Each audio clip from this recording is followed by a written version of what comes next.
सुख सागर, अध्याय प्रथम, स्कंद 6। अधर्मी अजामिल ब्राह्मण का अध्याय।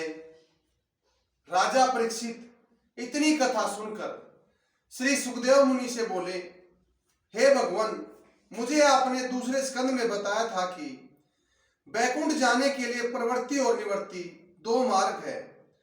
परमहंस और अन्य योगीश्वर आदि प्रभु का भजन कर निवृत्ति कामना रहित मार्ग से सूर्य मंडल होते हुए बैकुंठ चले जाते हैं, तथा धर्मात्मा लोग कामना रहित प्रवृत्ति से चंद्रमंडल होते हुए स्वर्ग में जाते हैं। इसी तरह सर्व सुख भोग कर अनेक जन्म से मुक्त हो जाते हैं। इस प्रकार आपने 14 लोक, स्वर्ग एवं नरक की कथा धर्म और अधर्म करने वालों के बारे में विस्तार से बताया एवं राजा मनु, प्रियव्रत, उतानपाद, देवदूत ध्रुव और उनकी संतान के विषय में सातों द्वीप, नवखंड, 7 समुद्र, तीनों लोक का हाल बताया।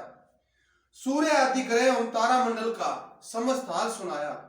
लेकिन भगवान, मुझे आपने यह नहीं बताया कि अधर्मी लोग भी किस उपाय से बैकुंठ में जा सकते हैं। मुझे बताने की कृपा करें। राजा परीक्षित की बात सुनकर श्री सुखदेव बोले, हे राजा परीक्षित, जो प्राणी जानकर पाप कर्म करते हैं उनका प्रायश्चित नरक भोगने पर भी नहीं हो सकता। लेकिन जो प्राणी भूल से किसी के दबाव में या बहकाने पर पाप कर्म करते हैं उनका शास्त्रानुसार प्रायश्चित करने से, सदैव स्वयं रखने से पाप कट जाते हैं। जो प्राणी प्रायश्चित करने के पश्चात पाप करता है उसके शुभ कर्म भी नष्ट हो जाते हैं। इसलिए शास्त्रानुसार अज्ञानता में किए हुए पाप का प्रायश्चित करने के लिए भूल कर भी पाप कर्म नहीं करने चाहिए। हे परीक्षित, मैं आपको संयम के कुछ उपाय बताता हूं, ध्यान से सुनो। प्राणी को सदैव अपनी इंद्रियों को वश में रखकर ब्रह्मचर्य का पालन करना चाहिए। कभी परस्त्री गमन नहीं करना चाहिए, न सोचना चाहिए। सदैव पाप कर्मों से दूर रहकर धर्म कर्म में लगे रहना चाहिए। जीवों पर दया करनी चाहिए। सदैव सत्य बोलना चाहिए। झूठ, छल, कपट से दूर रहना चाहिए।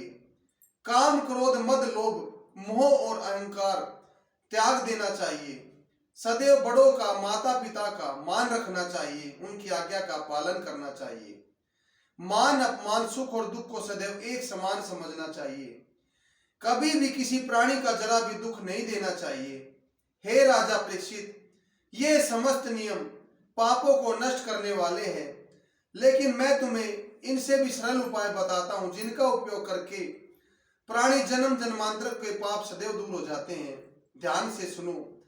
अपने मन को सांसारिक मोह माया से दूर करके सदैव प्रभु का नाम स्मरण करते रहना चाहिए। सच्चे राग द्वेष रहित त्यागी और ज्ञानी विद्वान संत महात्माओं का सदा सत्संग करना चाहिए। जय श्री विष्णु।